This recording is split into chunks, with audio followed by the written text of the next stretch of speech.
Hello beautiful soul! Welcome back to my channel. This is May Chang Ame from Japan, Kabayan. Capricorn, this reading is for you. Tao na nakakonect kay Capricorn, hindi ko na i-explain. Always naman natin ito ginagawa, okay? Maraming salamat kung nasama subscriber nyo, subscriber, cross-watcher, as mga bagong pasok dyan. Welcome na welcome kayo sa bahay ni Ate Aimee. Maraming salamat kayo sa nakataba ng puso ninyong mga comments. Dahil halos lahat kayo is resonate. Keep comment lang mga kabayan, ang inyong energy is naiwan dyan. Pati pangalan nyo, binabasa ko. Makuha ko lang yung energy nyo, makaresonate lang kayo sa ating reading. Maraming salamat din sa mga nagpa-personal reading. Kung gusto nyo po na energy nyo lang talaga ang gusto nyo makuha natin, all the details ko is nasa baba po ng video na to. This is a general reading, kabayan Capricorn. Tandaan mo, hindi mo to personal reading. Kuhanin mo lang sa'yo at itapon ang hindi naman para sa'yo. Maaring ito is vice versa, maaring energy mo, energy ng person mo, energy ng malapit sa puso. Maaring nangyayari, or mangyayari pa lang. Use your own intuition, lawakan natin ang ating isipan. Tandaan nyo, wag lang kayo mag-focus sa girlfriend, boyfriend. Maaring ito is nakakonect kayo sa nanay nyo, tatay nyo, kapatid nyo, kasamaan mo sa trabaho, o sa friend mo, o sa anak mo, okay? Tao na nakakonect kay Capricorn. Anong nararamdaman mo kay Capricorn? Please show me. Tao na nakakonect kay Capricorn. Anong nararamdaman mo kay Capricorn? Show me, show me, show me, show me. Anong nararamdaman mo kay Capricorn? Or vice versa, ha? Wow! Kita nyo, nakatayo siya, ha? The Sun. Okay, nararamdaman niya sa'yo is the Sun. Anong intention mo? Tao na ako na kay Capricorn. Anong intention mo kay Capricorn? Anong intention mo kay Capricorn? Please show me. The King of Pentacles. Paano mo i-view si Capricorn? Please show me.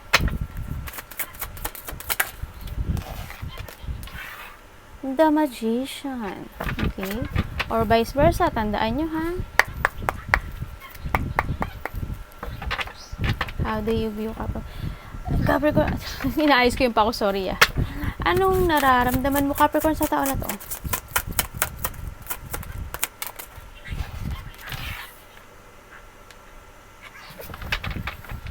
What is the blind spot o ang hindi mo alam? Sa connection ito. Ano ang blind spot ng connection ito? Question.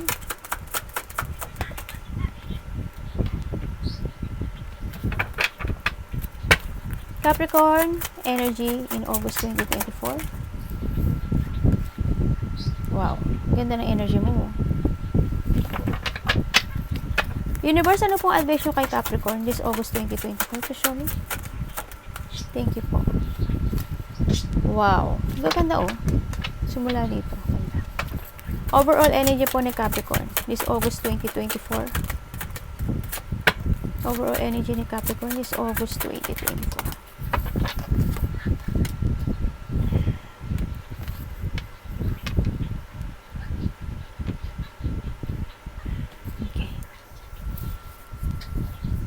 Tao na ako kay Capricorn. Bakit the Sun ang nararamdaman mo kay Capricorn? Please show me. Bakit the Sun ang nararamdaman mo kay Capricorn? Ayusin ko nga itong camera ko. Yan, okay. Bakit the Sun ang nararamdaman mo kay Capricorn? Please show me.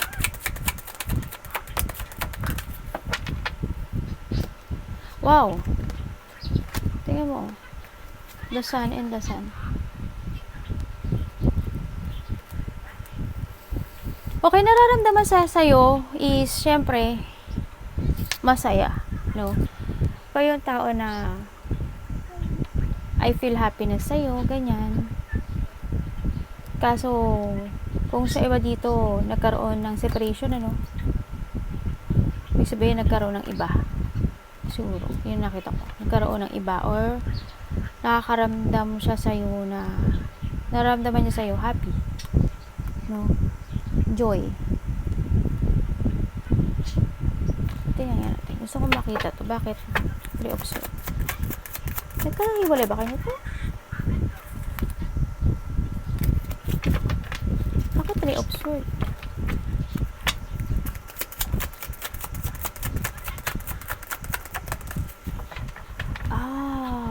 Okay. Thank you. Okay, nararamdaman sa'yo ng tao na to, Capricorn, sabi niya, parang gusto mo ng bagong, either, sa iba dito nagkaroon ng ibang connection. Huwag sabihin nagkaroon ng third party. Sa iba dito, nandito yung sitwasyon na when it comes sa trabaho, you want a new beginning daw sa buhay mo. Parang nahandun yung naboboard ka na dito. Yun, tsaka pagiging workaholic also, no? Sinasabi ng tao mo, pagiging workaholic mo, tsaka minsan nakakaramdam ka daw na pagka-boring.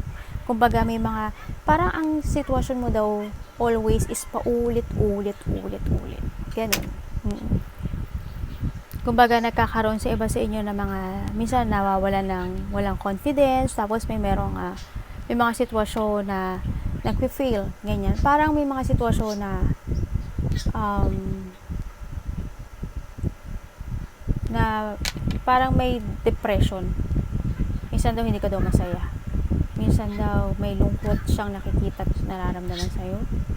Or nagkakaroon ng disappointment when it comes to your job, work, ganyan. O sa karelasyon. Yun nakita niya. Pero they feel happy sa'yo. Yun nga lang, naisip niya na parang nabuboard ka na kung nasaan ka. Lalo na pag sa trabaho. No? Sa iba dito, they want separation na kasi parang nahandi yung division. Kung hindi kayo magkakahiwalay sa trabaho, siya related. O kaya, when it comes din sa, kung hindi kayo nagkahiwalay din, nahandi rin yung division. Alam mo yung parang, eto ka, eto ako. Parang ganun. No? Bakit King of Pentacles ang intention mo? Bakit King of Pentacles ang intention mo kay Capricorn? Ako na nakakunik kay Capricorn. Thank you.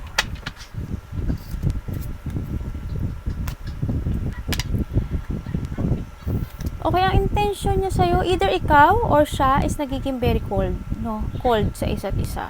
Yan. Pagka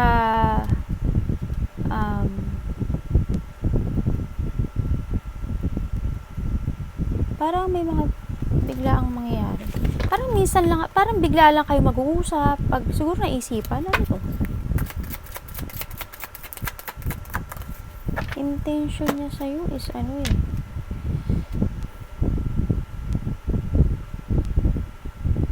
handun naman yung pagpapahalaga, handun naman yung part na coldness, and parang meron ka daw gustong gawin. Intention niya is parang para saan po to? Ano ko lang to ha? Para saan yung gusto ko itong ma-confirm. Okay.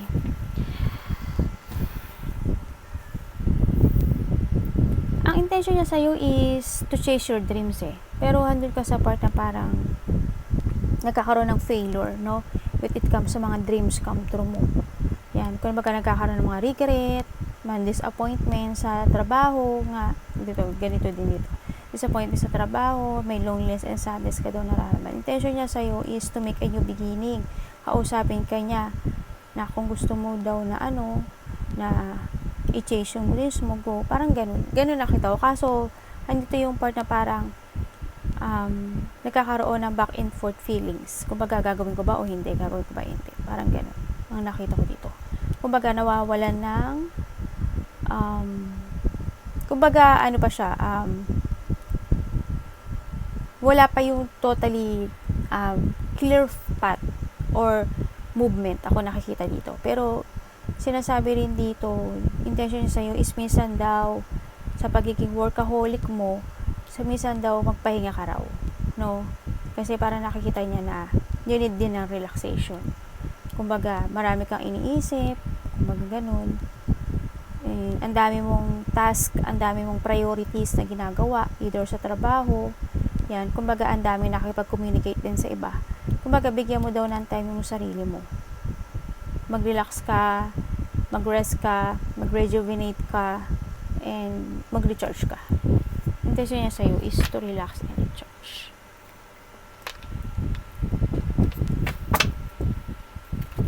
The Magician, bakit they view you as a magician Bakit? Debut as a magician and, wow, tingnan mo naman, the magician and the, diba? Okay, debut as a person na gagawin ang lahat to success, no? Kumbaga, ikaw yung tao na kaya mo, debut as a person na kaya mong i-manifest at kaya mong matupad yung mga gusto mong gawin sa buhay mo. Kumbaga, okay lang sa'yo na mag-umpisa ka from the zero. Kumbaga, may mga more on ideas ka raw. Marami ka daw idea na naiisip actually, no? Sa nakita ko dito. Kumbaga, you have a leap of faith, no? Ang nakita ko sa'yo dito. You manage yourself the way, no? They view you as a person na you manage yourself na kapag nasasaktan ka, kinokontrol mo daw yon. Pinapakita mo daw na you are happy.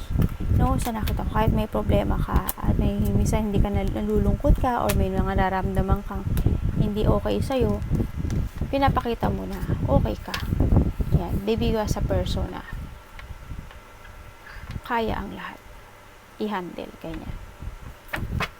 Bakit 7 of Cups ang nararamdaman mo sa tao na to, Capricorn?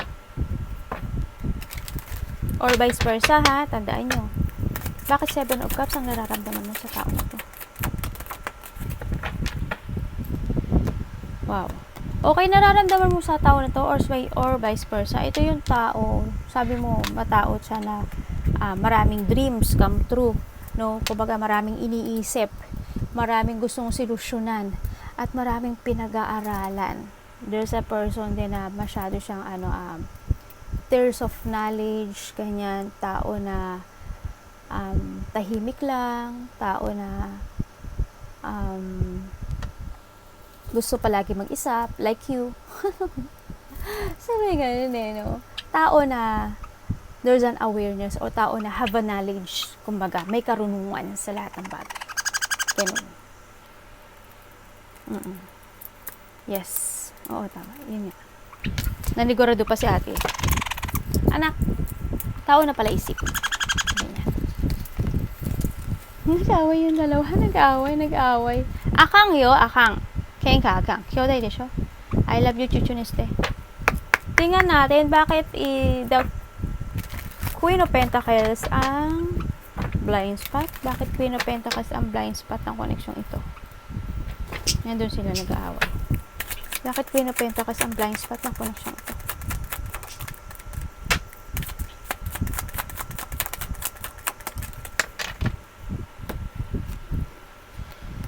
Okay, ang blind spot na connection ito, minsan nagkakaroon ng problema with either ikaw o siya to, no? Nagkakaroon ng problema sa trabaho at sa pera, no? Then, syempre nagkakaroon din ng mga success, no? Nagkakaroon ng success, nagiging, itong tao na to, they strong. Like a Leo, no? This is a person na strong. Maybe you are connected to Leo, no? Or may kakilala kang Leo na malapit sa'yo. And then nakita ko, ito yung tao na strong person and always there's a hope always, no? And supportive, no? Yan. Tsaka may collaboration ako nakikita. May celebration na magaganap. May makakaramdam ka daw ng happiness or there's a celebration na magaganap. Or kaya may makipagkita sa'yo, kasama mo sa trabaho, or may susuporta sa'yo, or may magigib ng love, or ikaw, ganyan.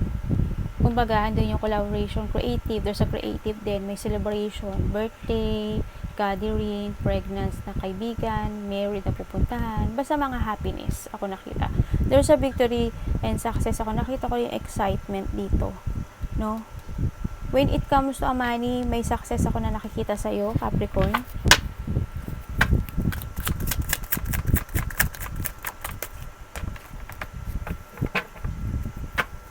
Para saan?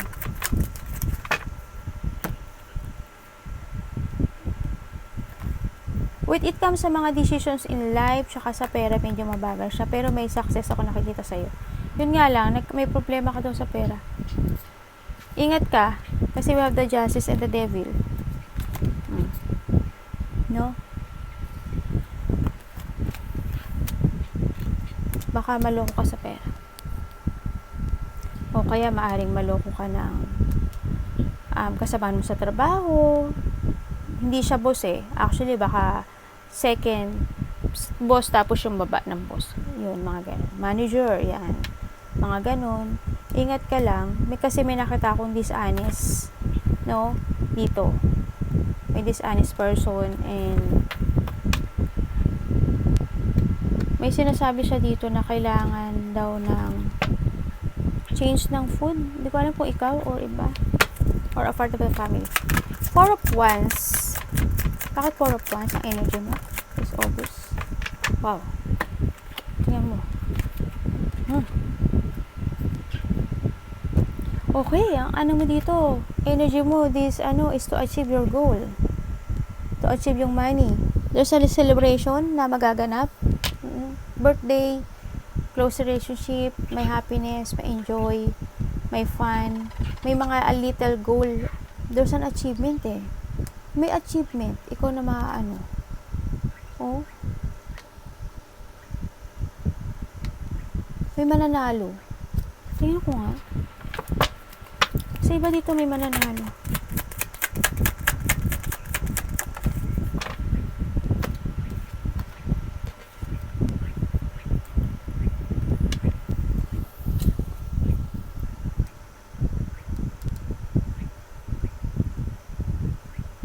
Either achievement mo siya sa, kung hindi ikaw, apart to the family, may mga achievement daw ako na nakikita dito. Tapos, hindi ko alam kung ikaw ang tutulong or may tutulungan ka or may hihingi sa'yo ng tulong. Yun ang nakita ko. When it comes to achievement, may gift ka daw na ma-receive. Sa iba sa inyo may gift. Hindi ko alam kung gaano kalaki to, kung anong gift to, hindi ko alam. Pero may gift ako na ma-receive. Tapos, there's a happiness. 4 of Wands kasi, andito yung matatapos, may mga problema or struggle daw na matatapos. Kumbaga, may mga well-wisher daw ako na nakikita dito na makakamit mo. Hindi ko alam kung nasan ka ang parte ng buhay mo kasi nakita ko ang daming tao. Bakit kaya ang daming tao? May ang daming tao as in. Siguro may getting together, may coming home maybe, or ikaw uuwi, or may uuwi na galing probinsya, galing ibang bansa. May parties, events, surprise, or may pupunta kang wedding, ganyan. May mga may i-enjoy ka raw sa buhay mo na fruit of your labor or success, malaki man o maliit yan, ganyan. Sabi nga dito, baka ma-receive kayo ng gift or may magbibigay sa inyo ng gift or ikaw ang magbibigay ng gift, yung ganun. May mga stable life or stable foundation ako na nakikita dito sa'yo. No? 3 of Cups is the advice ni Universe. Bakit po 3 of Cups ang advice niya? Sure.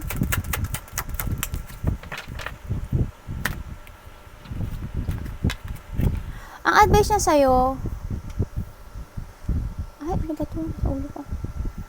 Advice niya sa'yo is, kailangan daw, minsan daw, labas-labas ka when it comes to yours, mga mahal sa buhay o malalapit sa puso. Yan. Kasi nakita ko dito na, pahalagahan mo daw yung mga tao na nasa paligid mo, halagahan mo yung mga, kasi parang tahimik ka lang. Well, siguro na hindi pagpapahalaga, kaya lang hindi ka showy. No, parang andun ka sa party na may mga sikreto ka, ganyan, or nagiging tahimik ka. Sa nakita ko ito. You need to value yourself, yung mga friend, pamilya mo, mga kasamahan mo, sa paligid mo, ganyan. Then, nakikita ko rin dito na kailangan mo rin na i-value yung meron ka ngayon trabaho, pera, ganyan. You need to trust daw yung intuition mo, no? Trust your intuition, listen to your inner voice, and you need to be aware din, no? Sa nakita ko dito. Maging aware ka daw sa mga gastusin, sa mga kaibigan, malalapit sa puso, ganyan. Kasi awareness ang nakita ko dito. Titingnan ko nga bakit. Bakit po? Ano pa pong universe dyan? Mag-trust ka daw sa intuition mo eh. Kasi dadaling ka daw nun sa Okay, sinasabi sa'yo dito, you need to let go. Mayroon ka daw dapat i-let go from the past. Oo, and then, kumbaga, over na yun. Tsaka, kailangan daw ng self-evaluation sa sarili or sa mga sa paligid. Kailangan daw ng transformation, make a new beginning, and decision making. Yan. May mga movement ako nakikita sa'yo. Kailangan daw may matutunan ka daw. No? Kailangan mo daw may matutunan sa nakaraan. Iba sa inyo, nagkakaroon kayo ng spiritual awakening. Kumbaga, ang lakas ng instinct nyo. No? Sa nakita ko dito, yun, pahalagahan mo daw yung gift na galing sa'yo, na galing kay universe. Yun, pahalagahan mo and you need to move. No? Sa nakita ko dito. Focus. You need to focus, kumbaga.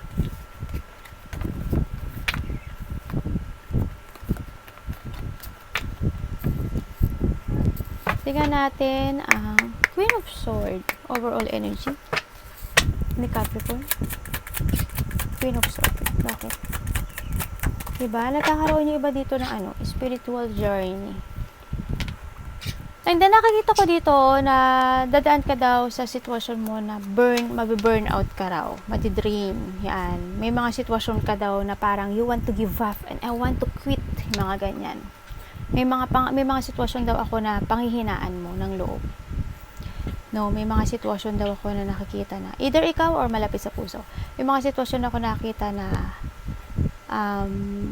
may mga sitwasyon na hindi mo siya ma-admit agad-agad. Parang i-admit na, okay, fine, hindi ko siya kayang i-achieve ngayon, okay, next time na lang. Yung mga ganun.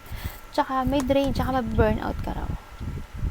Meron ka daw malalaman na katotohanan. You will see the fact o may mga revelation. Maybe, may mga, tingnan natin. Anong pwede ko malaman? Mailelet ko ka. Yung may mga sa'yo, may mga ayaw na tao sa'yo na makikipag teamwork sa'yo. Pero ingat ka lang din kasi sa tingin ko, hindi sila totoo. I hope hindi ka binubuli, no? Kasi nakita ko yung sadness mo. Para saan po?